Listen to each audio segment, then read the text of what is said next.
After the meeting, I'm assuming that's yours. All right. Everyone hear me? Yes. Yes. Sorry about that, guys. As Schuster correctly stated, we have all this technology and none of us know how to use any of it yet, so.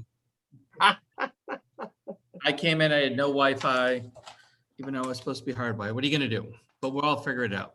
All right, so welcome everyone. We'll do the first agenda item, which is call to order and the roll call.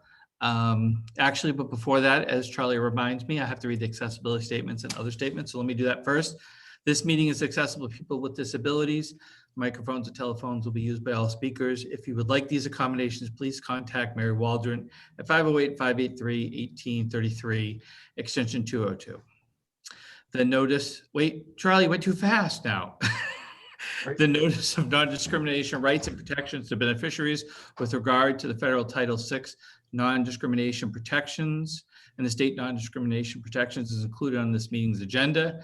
Is it available on the Old Colony Planning Council website at www.ocpcrpa.org. Please contact Mary Waldron again at 508-583-1833 extension 202 for more information. Thank you. All right. So, Charlie, we didn't do the roll call. Don't we want to do the roll call? Yes, sir. All right. You want to read the roll, please? Yes. So Brockton, Plymouth, Lee Hartman, Present. West Bridgewater, Chairperson Anderson.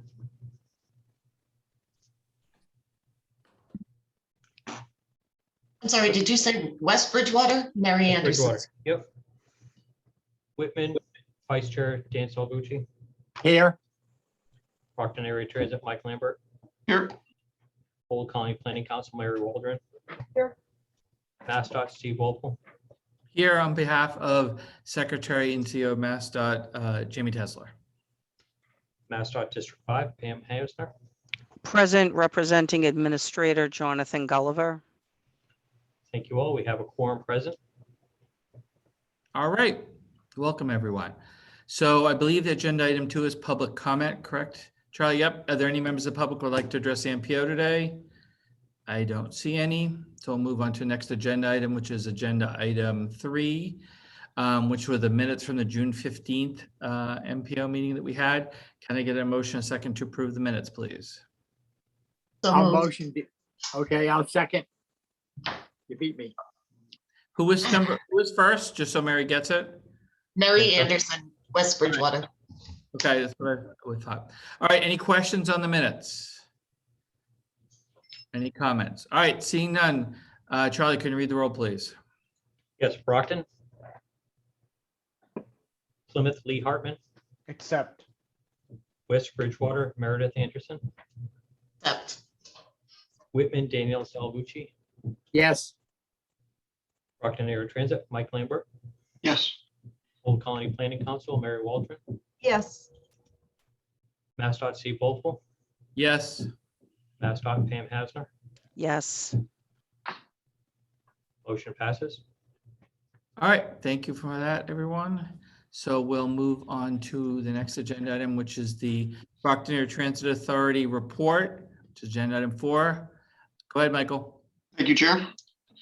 First and most importantly, our workforce is all healthy and on the job currently. We continue to do everything we can to support the city and region's effort to provide vaccine as broadly and widely as possible. We sit on the Mayor's Health Equity Task Force and have hosted 2 vaccine sessions at the BAT Center as well. July was our biggest month in terms of ridership since the pandemic began. Obviously, we're concerned that we're going to start seeing a decrease in August due to the Delta variant spread. We also had our biggest month of mobile ticket use since we introduced the app in the fall. We're continuing to run our free weekend service on both transit and paratransit. Ridership is up nearly 30% over spring weekends, which is great. That runs through the Sunday of Labor Day. And just quick reminder, we continue to run in partnership with the T and MassDOT reduced fares on the commuter rail on Brockton Street commuter rail stations into Boston, and that runs through mid-September. All right. Any questions for Mike? Seeing none. Thanks, Mike. All right, we'll move to agenda item 5, which is District 5 updates. Good morning. There we go. Barbara. Sorry, will be hi, this is presenting Barbara. them. I'm first going to give project updates, and then I'll go through a couple of construction updates for you guys. First project, 2022, these are regional projects, is the Pembroke rehabilitation of Route 36 from 27 to 14. That is currently at PS&E, and the review is completed and comments have been submitted on that project. 2023, first project is Stoughton intersection improvements at Central, Canton Street, and Tosca Drive. 100% review has been completed on that project, and it's moving forward. Stoughton corridor improvements on 138. We have design public hearing scheduled for the end of this month on that project. It's at 25%. Let's see, Brockton, this is 2024, Brockton intersection improvements at 123 and Plymouth Street. We have commented on the comments for this, so it's at less than 25%, but we do expect 25% to be submitted later in the fall for this project. 2025 is intersection improvements. This is Brockton intersection improvements at Lyman Street, Grove Street, Summer Street at the Grove Street Bridge. The bridge type selection worksheet is in and under review right at this time. Easton corridor improvements at 138 Elm Street, sorry. Next steps for that utility meeting and the design public hearing. We're in 2026 now. Hanson corridor improvements on 14 from Pembroke Town Line to Indian Head Street. Next steps for this is an upcoming meeting with the town to discuss advancing the project. Abington intersection improvements at Hancock and Chestnut. 25% have been received and are under review. And the last project I believe that I have for project status updates is the Duxbury at Route 3 and the Route 3A Tremont Street project. Is the project manager is coordinating a kickoff meeting with the town for this project. And I have a few construction updates for you guys. The Plymouth Taylor Ave project is basically completed. Official punch list for that has been submitted. The Plymouth Ober Street job, the contractor is completing a little bit of remaining work, and the bi-weekly conferences are no longer needed because they're basically almost done with this one. Easton corridor improvements at Depot Street from Newell to Washington Street, which is 138. They are working on drainage and utility work right now. Avon Harrison Boulevard at Pond Street. They are continuing with the box cut widening and with the utility relocations. East Bridgewater resurfacing on Route 18 from Whitman Street to Central Street. Utility work is being finished up and is working on the concrete sidewalks and driveways right now.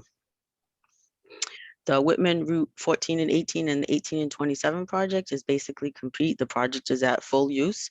The signals have been accepted and the contractor is working to finish up the latest punch list. Abington Brockton intersection improvements at North Quincy Boundary and Chestnut is another project that's almost completed. Utility relocations completed, and the project is at full beneficial use, and the contractor is finishing up his punch list. Brockton 123 phase 3 is basically working on drainage work right now and milling and overlaying work, that project. And Stoughton improvements at the Richard Wilkins Elementary School. The bids have been opened and awarded for this project, and the pre-construction meeting, I believe, is today. And that's my last update. All right, anybody have any questions? All right, thank you, Barbara. Thank you.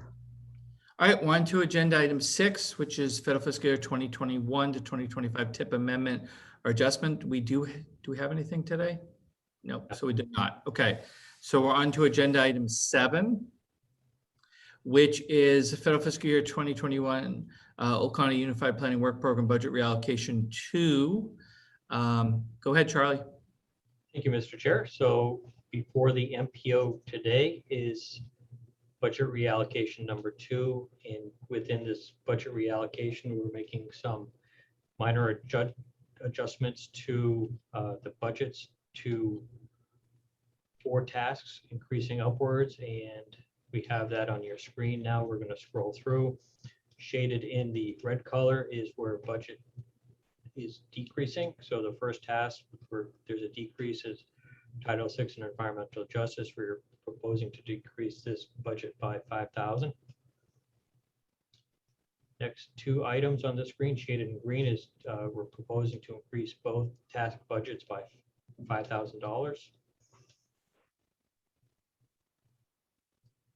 Next on this screen, regional traffic studies, proposing to reduce that by $5,000. Next is in green, road safety audits at multiple locations, proposing to increase that by $5,000. As we're going through this, I note that in this column with the percentage categories, that represents the percent change of the overall task budget. And I will note that all of these are below the 25% threshold for amendments. Next up is active transportation study. We're looking to reduce that by $5,000. Next is climate change vulnerability transportation assessment. Looking to increase that by $5,000. And last but not least, performance-based planning, looking to reduce that by $5,000. So in summary, we're increasing the budget for 4 tasks and reducing the budget for 4 tasks. And no new money is being added to the overall UPWP budget. Okay, so this is just a simple vote here, Charlie, correct? So can I get a motion, a second, to approve these reallocations to the UPWP? I'll motion Dan Whitman. Lee Mary Hartman, Goldman, second. Very well. Back to this again. So I'm just kidding. So Mary, I think you were the second, right, to Dan? All right. Thank you. Anyone have any questions for Charlie? I do have a quick question. I'm trying to understand that 1% change. So you're saying that's of the overall budget, not for that line? Just because I'm looking at 3,600, isn't that 5,000? I mean, as long as none of these were more than a 25% change, is that what you were saying? That's correct. How do you get the 1% positive versus negative? Up and down, but So why that's- 1%? So 1% is the percent change with regard to the 421, 220.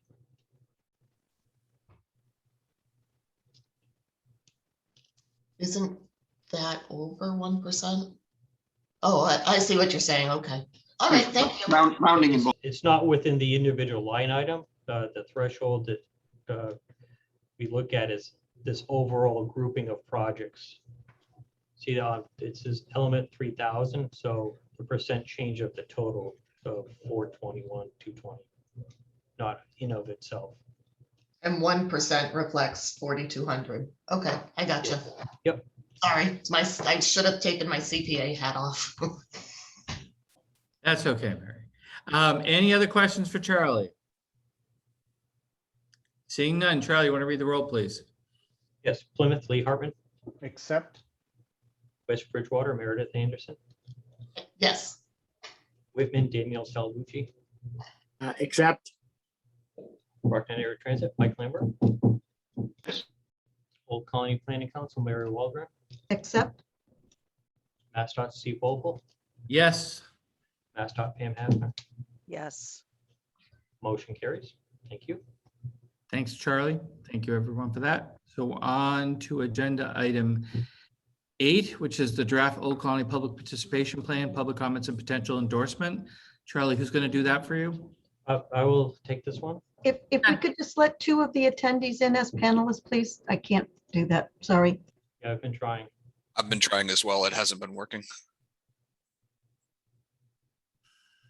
So the Old Colony Public Participation Plan, as you all recall fondly, I'm sure from your June meeting, you reviewed and released this to a 45-day public review and comment period. And staff's here to report on the public comments received. And as we're going through this, we have a public comment matrix on your screen. On June 30th, OCPC staff presented this draft plan to the OCPC Board of Directors. They heard a presentation and ultimately approved said document. On July 30th, Andrew Riavon from Federal Highway provided written comments on the draft plan. And to point out that staff here had a coordination meeting with Andrew last week to review the comments. And we have the comment itself later in the presentation here. At our Joint Transportation Committee meeting on August 5th, Joe Scardino, who's a member of the public from Stoughton, is a regular participant in our Joint Transportation Committee, inquired whether staff here is considered always providing American Sign Language interpretation at our meetings rather than just upon request. And we note here in the comment box that the Mass Commission for the Deaf and Hard of Hearing provides a statewide interpreter CART referral service. CART is computer-aided real-time translation. And that's something that we're providing now through the Zoom application. You can see this live captioning on your screen now. However, folks that are deaf from birth are not necessarily able to read because the American Sign Language is based on pictures rather than the spoken word. So one of the things that we've been looking into the referral service here, and staff is considering providing ASL at JTC and MPO meetings as a beta test later this fall to see how that goes. Also at the Joint Transportation Committee meeting, and I see Steve Higgins is on the call today. He's the Executive Director of Independence Associates. Mr. Higgins noted that Independence Associates is available to provide Braille transcription service to assist with accessibility. And staff here is certainly in appreciation of not only that offering, but the many offerings of Independence Associates and their participation in our planning process. One of the things that IA has worked with Old Colony Planning Council in the past was to actually conduct a ADA assessment of our building itself. Bill Shine from that staff came over, did a full top to bottom assessment and provided a written report. So that was certainly very helpful to us as we were going through some renovations at the time, and that's helped provide accessibility at the time that we're actually having in-person meetings. On August 5th, the Old Colony Joint Transportation Committee reviewed the public participation plan and ultimately approved said document. Now we're going to go to actually Andrew's comment letter on the draft public participation plan. And I know there have been two main sections, the first 3 rows, like overall comments, and then where he notes pages 8, 9, 19, and so on and so forth. Those are specific, perhaps clarifying comments or suggestions. So going quickly to the top, Andrew had an overall comment with regard to the measures of effectiveness component of the public participation plan and suggesting whether or not there should be some type of performance measures and set targets to have so it has a connection to performance-based planning and a deeper dive on the qualitative and quantitative measures. And actually later on, we have a menu of some suggested performance measures to include in the measures of effectiveness component. And I note that the OCPC annually prepares a measures of effectiveness report to quantify and qualify the effects of its public participation. The second grouping of comments was Andrew had referred to hybrid meetings and whether or not and how are they included within the context of meeting accessibility, and is this included in the overall scope of the virtual meeting? So we took a look back at the public participation plan and realized that we had fleshed out specifically enough to articulate that, yes, all the accessibility mechanisms and accommodations that are available to folks in a virtual setting are also available to folks in a hybrid meeting itself. So whether or not you're virtual or in the office, we would have that accommodation provided for interpreter services, whether it's language or American Sign Language, and large print materials. And the third grouping was the timing of amendments. Andrew mentioned that and noted that MassDOT is in the process of developing an updated public participation plan itself, and also referenced the US DOT order on Title VI, and how could these and will these elements be accommodated by the draft public participation plan, and was there an amendment process to accommodate that? The public participation plan, much like the TIP or the UPWP, has an amendment process, and for the public participation plan, an amendment would necessitate a 45-day public review and comment period. So our thinking was where we update the public participation plan at a minimum of once every 5 years, that when further information on the US DOT Title VI order is provided and MassDOT completes their public participation plan, we will certainly review those and then incorporate said documents and best practices into this current public participation plan via amendment process, and making the modifications with respect to those two aforementioned documents. And then Andrew had also provided comments within the PDF itself. So just for transparency purposes, I'll just quickly scroll through here.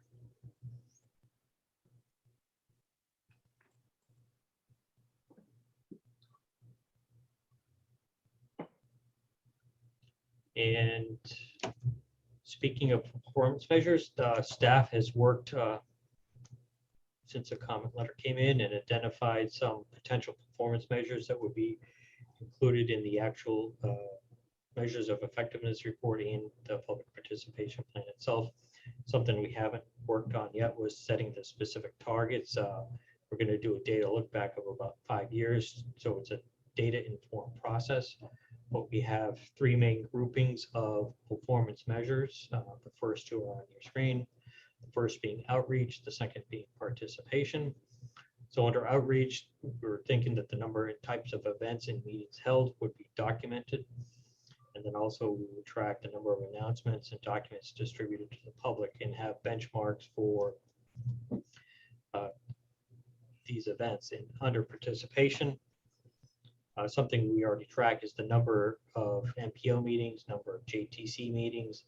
However, what we're going to propose to do here is track not only the number of, say, MPO signatories at MPO meetings, but also set a percentage benchmark, or, not to bury the lead, but I would report that the target for signatories at an MPO meeting would be 100% is our goal. And as of today, we have 7 of the 8, so we're tracking under the 100%, but that's something we can certainly stretch and reach for, so we could articulate such documentation. So beyond signatories at MPO meetings or percentage of JTC represented at JTC meetings, we would also track just the overall number of participants at the meeting. Typically MPO meetings track between 25 to 22 people, and JTC meetings might track anywhere from 25 to 35 participants at a meeting globally.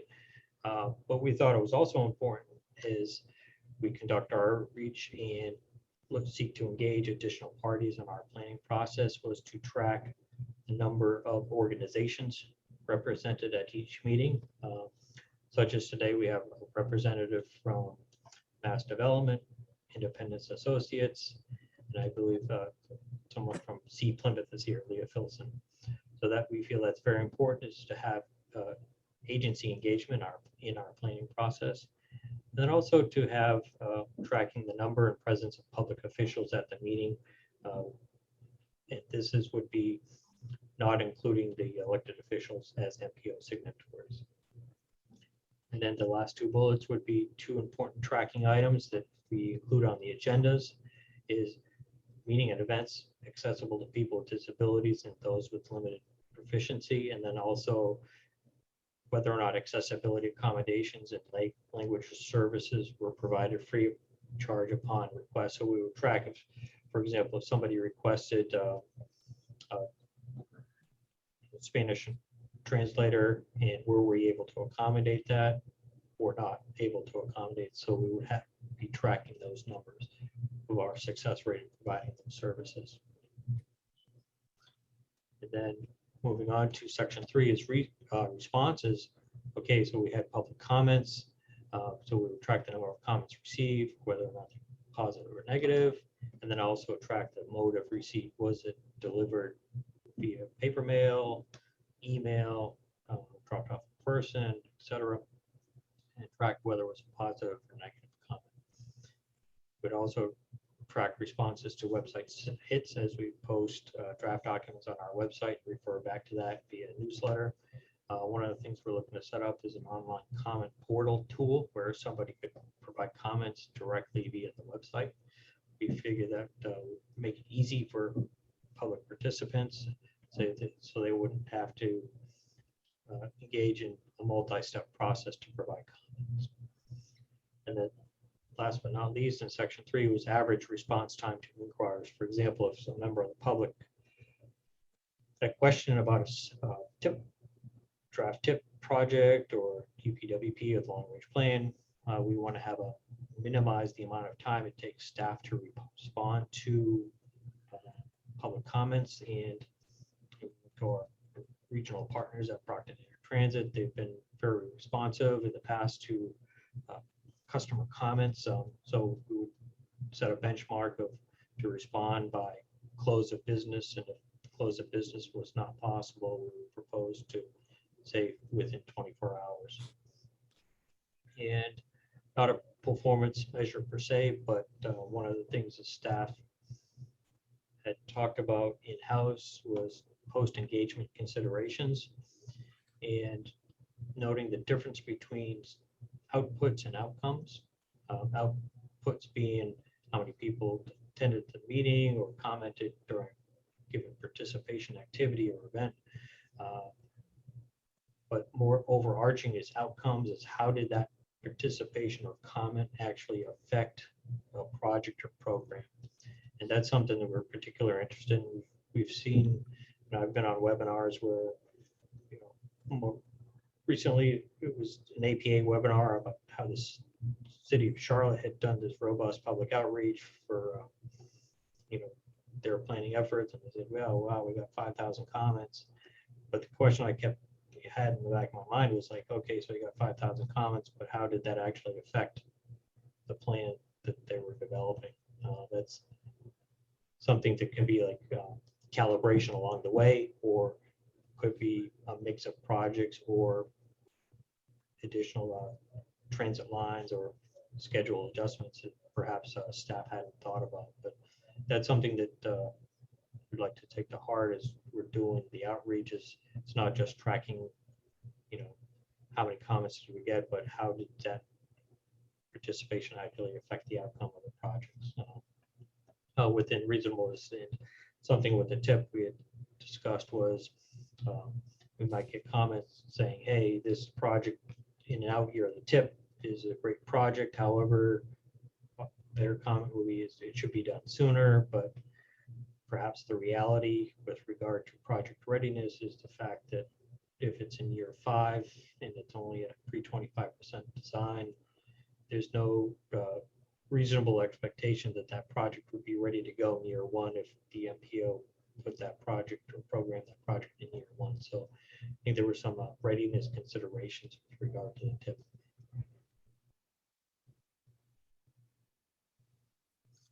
So that's a recap of where the public participation plan went during its public comment period and some of the comments received and some considerations that for developing specific performance measures.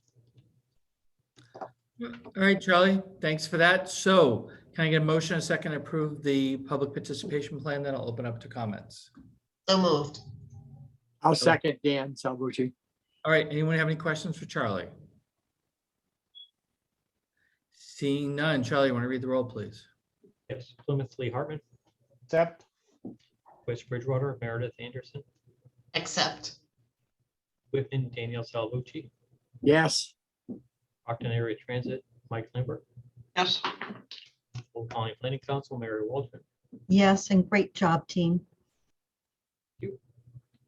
MassDOT Steve Walpole, Yes. and MassDOT Pam Hasner. Yes, and I second Mary's great job. And Kingston arrived late. Yes. Okay, thank you for that. Let's see what the next agenda item. Old Colony, it's agenda item 9, Old Colony Active Transportation Study Status Report. You Ray Garino. Thank you. So we have a quick presentation, PowerPoint. Next slide, please. So the purpose of our active transportation study is to improve bicycle and pedestrian connectivity in the region. And we're focusing on commuting and recreational uses. And what's also important is intermodal connectivity between walking and transit, because walking does support transit very much, and it's important to have safety and connections when on our transit system. Also, we're looking at any gaps in the system for bicycle and pedestrian connectivity. We're building on previous studies, so we've done a number of studies in the past on bicycle and pedestrian connectivity. And we are looking at the results at the end of the study to have some opportunities to enhance and expand the network. So that means specific projects, hopefully, that we can get funded. Next study, please. Next slide, please. This is just some of our previous studies. One in 2018, one in 2013, and one in 2011. And all of our reports are available on OCPC's websites, www.ocpcrpa.org. Next slide, please. Dangerous by Design is a report that was done by a consultant for Smart Growth America and Complete Streets Coalition. It was supported also by the CDC. And what it reported in 2021 was that the number of people struck and killed in traffic accidents, pedestrians, has grown 45% in the last decade. Next slide, please. And it also reported on the that certain populations are most vulnerable, and that includes elderly. The pedestrian fatalities per 1,000 for people over 75 is more over 2. The average is 1.65, and the higher age groups are above the average. Also, Black or African Americans, Native Americans are also disproportionately represented in fatal crashes for people walking. Next slide, please. This just shows that same information. And also, when we look at census tract, the pedestrian fatalities per 100,000, again, people in the lower income brackets are overrepresented. Next slide, please. So what we did at Old Colony Planning Council, we took the Mass DOT data for pedestrian, non-motorist crashes, pedestrian and bicycle, and we we located them with the XY coordinates, and it supports the what Dangerous by Design was saying, which is that a lot of these pedestrian crashes happen on streets of higher classification, arterials and major and minor arterials, and some of the major collectors. There are pedestrian crashes on the local roads, but in Brockton, the one on the left shows Brockton, and there's a cluster in the downtown and on the Main Street corridor. But they're also strung out along state routes and roads that are arterials or higher classifications. The map on the right shows Stoughton, and in Stoughton you can see Route 27 corridor, Route 138 corridor. I like the flagpole. I'm sorry? I like it.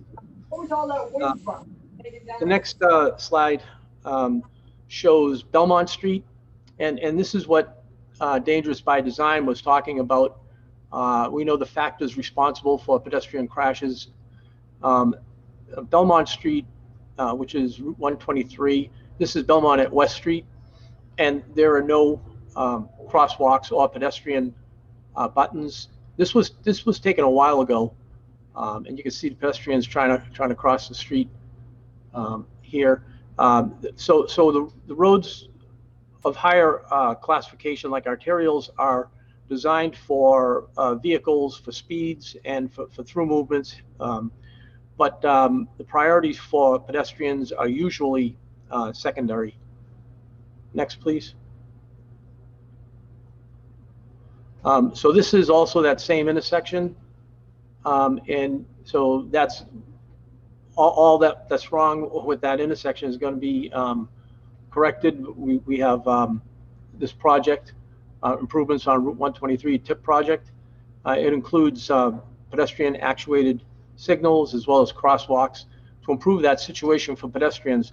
So we have a situation there where we have a lot of commercial activity on that stretch of Belmont Street, but it's also connected to the within walking distance of neighborhoods. A lot of people can walk to it in Brockton, and they do walk to it. There's a lot of pedestrian activity. Next slide, please. This map just shows Abington. In our analysis, we're going to update this information that shows the existing sidewalks and potential for connections within those existing sidewalks, existing sidewalk network for each of our towns. Next slide, please. So what I did was I highlighted some of the projects that we have in the region, ongoing projects. This one is on Route 123 near the Walmart.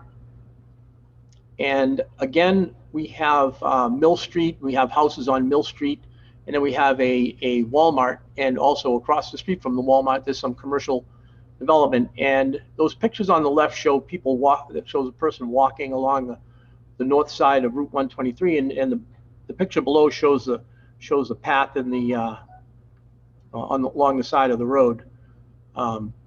So we do have again another TIP project to put signals, put pedestrian actuation at the signals to the Walmart, as well as sidewalks along this stretch of Route 123. Next, thank you. One more project that I highlighted is the Safe Routes to School project on Central Street in Stoughton. Again, it's going to improve sidewalks to the Richard Wilkins Elementary School.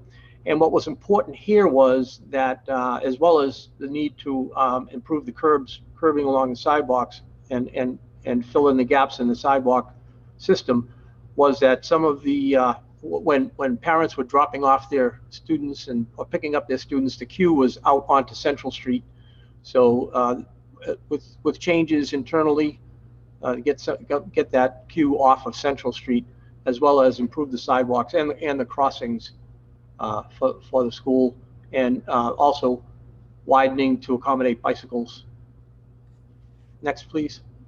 Yeah, Ray, before we go on, I noticed Derek Schuster had a comment in the chat box. Oh, okay. Said, are the non-fatal injuries on your slide of crash locations of all non-fatal crash injuries, or just incapacitating crashes, or neither? I believe it's not, it's just non-fatal crash injuries. So, and the ones in red were fatalities, and the others were reported as injuries. So I don't think might have been incapacitated. It's both incapacitating and other injuries. So All right. The only reason I asked, sorry for the echo. That's okay. The only reason I asked was because there's 1 second ago. Yeah, it's on. All right, is this better? Yes. I kind of like the sound of God of Schuster Active Transportation. Or whatever. The reason I asked is because incapacitating crash locations have implications for HSIP funding.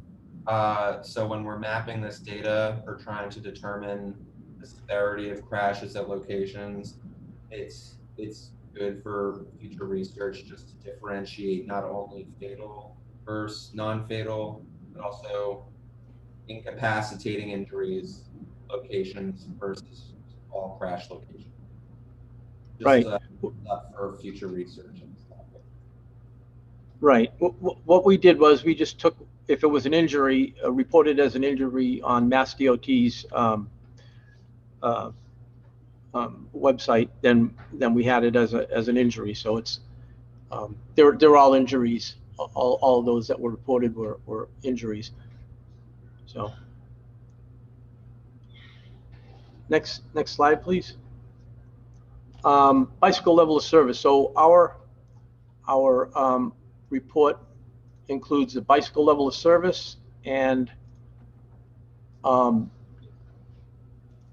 this is measured in comfort level. And so level of service A and B are for all users. C and D are for intermediate, and E and F would be for advanced users. But this is some of the criteria here. I'm not going to go through it all, but we do have bicycle level of service, and that is unlike vehicle operation, which is based on flow, traffic flow. It's based on comfort level for bicycle users. Next slide, please. And we also map our the bicycle level of service. We have to update Duxbury and Hanover as they were newer members of OCPC. Our active transportations, our safe routes to school communities. This is just a list of our safe routes to school communities. So some of the towns are more active than others, and they have more activities. They can, the Safe Routes to Schools has the support is all kinds of different support. Now they have the Signs and Lines program, which actually just opened for applications, and any town that's a Safe Routes to School, any school that's a Safe Routes to School partner can apply for $6,000 in aid for updating their signs and for pavement marking, some of the lower cost improvements. But as you saw earlier in the earlier slide with Stoughton, they actually have a Safe Routes to School program that's infrastructure, which is putting in curbing and a little bit more extensive. So the level of activity varies from the towns, but the Safe Routes to School, we have a lot of Safe Routes to School partners in our region. Next, thank you. And also, Complete Streets program in Massachusetts is very important for pedestrian and bicycle improvements. We've been very successful, I think, in our region. We only have 2 towns, Kingston and Plimpton, that have not been listed as part of the Complete Streets communities, and some our towns are at different levels. You can see that some of our towns actually have approved projects like Abington, Bridgewater, and Brockton has submitted their prioritization plan. So this is a list of where each town stands in this program. Next, please. So what's next for our study is we're going to put together a story map online, an interactive map, and actually two of them. One is going to have planned improvements, for example, those projects that I've shown for each town, and another one would be potential improvement projects that are not yet programmed. And that picture on the right was showed how our story map is what it's going to look like. Next slide, please. And this is just an example of a potential improvement, a potential rail to trail pathway. Actually, part of this is already existing in the green, and there's potential to extend this into Easton. Next. And if anyone has any comments or questions, I'd be happy to answer. All right, anyone have any questions for Ray?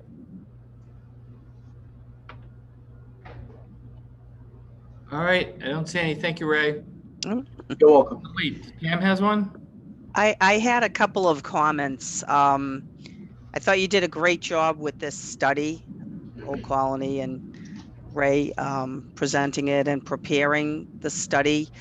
You mentioned Brockton 123 and Stoughton as well, and I think Brockton 123 is a perfect example. We have 3 projects that we developed in cooperation with the city and Old Colony, and basically there were bike and ped improvements from the 123-24 interchange all the way to West Street and the actually other West Street intersection that just beyond the one that you highlighted. So that's a great example. And Stoughton, the Safe Routes to School project that was just advertised and construction's commencing, I've actually used that example on more than one occasion. I think there were a number of different projects that came from different funding sources that provided a fantastic connection in Stoughton with down at the Hanson School there was a private development. Then we have the Tosca Drive that's on the tip, the Safe Routes to School project. There was a Complete Streets grant. And then we have the Stoughton 138 project that's also on the tip. So there's this full network of improvements that's, some of it's done and some will be done in the not too far future. So, the region's done a lot. It's great. And you mentioned the Safe Routes to School program that has so much more beyond infrastructure. Which is, there have been a lot of projects that have been designed and constructed, and there are a lot of other aspects of that program that it's great when the communities take advantage of them, and Complete Streets as well. So, you really provided a very comprehensive overview of improvements in the area, and I like the story map, the fact that you have potential improvements that are underway. It really highlights future needs and helps provide guidance. So that was excellent. I really like that. Thank you, Pam. All right, other questions and or comments? All right, so there's no vote on this today. This was just an update, correct? Correct. All right. Anyone else? All right, thank you, Ray.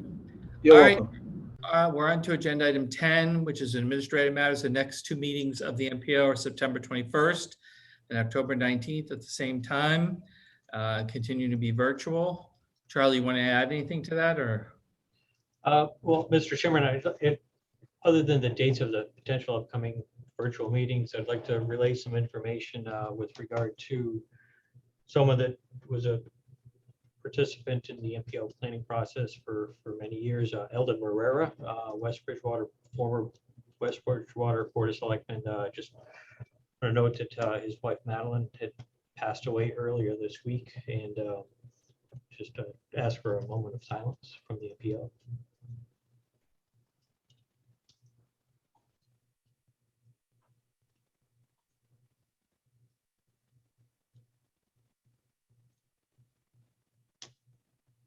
Okay, thank you for that, Charlie.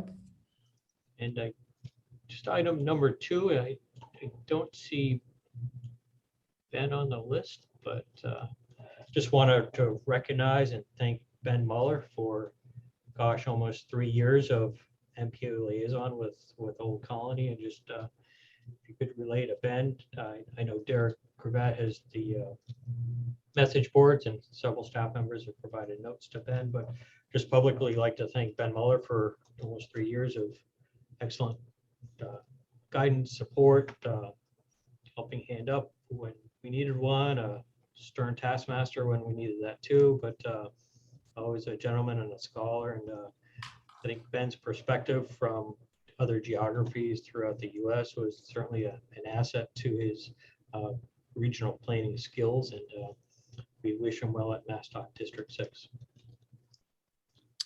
All right. Do we have any more agenda items, Charlie? Is this it, or just adjournment? Just adjournment. And do we take a roll call? I can never remember which one does which. There's no vote on the vote for adjournment. It's just I think a verbal. All right. So with that, we're going to be adjourned for today. Everyone enjoy the rest of your summer, and we'll see you in September. Thanks, Happy everyone. summer. Thank you. Thank you. Thank you.